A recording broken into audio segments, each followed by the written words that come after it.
Have you ever read Dr. Jekyll and Mr. Hyde?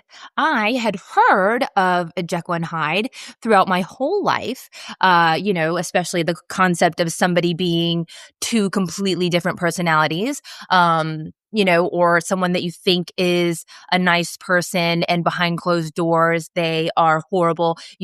You talk about them as being Jekyll and Hyde. But I had never read the actual story until recently.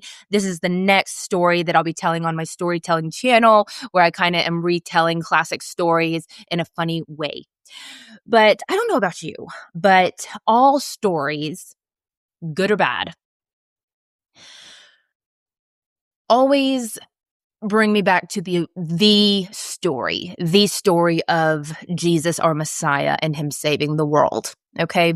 And Dr. Jekyll and Mr. Hyde is no different. And of course, it's blatant to me that as Dr. Jekyll's whole reason that he sets out to make this potion that gives him a whole alter ego. The whole reason that he does this is because from as far as he can remember, he has a good side, but then he has not been able to get away from this evil that keeps coming up in him.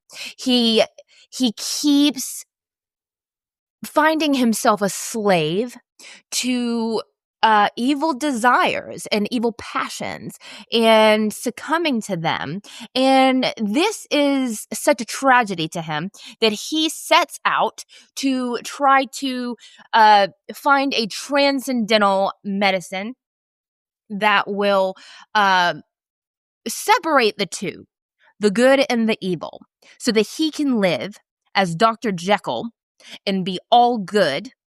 Meanwhile, another being altogether, who turns out to be Mr. Hyde, is all evil. Okay?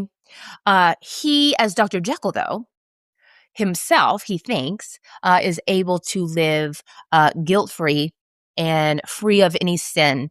And of course, the story ends tragically with, that's not how it works. Dr. Jekyll becomes less and less as Mr. Hyde, this hideous, terrible murderer, becomes more and more.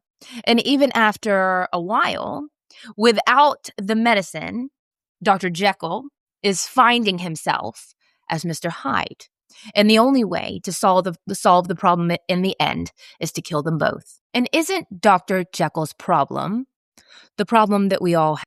So try as we might, we're hopeless. And we can look at ourselves as a society and see that despite our best efforts, we are failing and the evil is taking over. But we have a way out. We have hope in Jesus.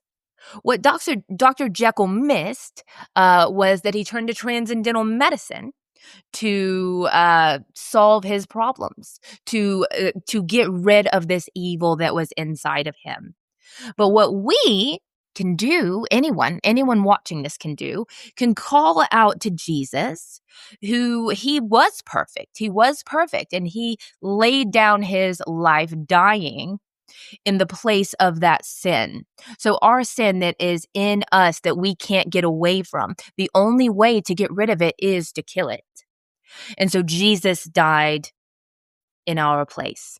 And as we celebrate Easter on April 5th, we celebrate his resurrection. He has died. He has taken that evil that is in us. He killed it on the cross, killed us that we should have died. He took the death that we should have died, killing the evil. And then he raises again, raising us to life with him. And in Jesus, we are new creations, and little by little, he is bearing spiritual fruit in us and through us in the world. As Dr. Jekyll tragically found out, there is no peace to be found in transcendental medicine or anything other than the gospel of Jesus Christ.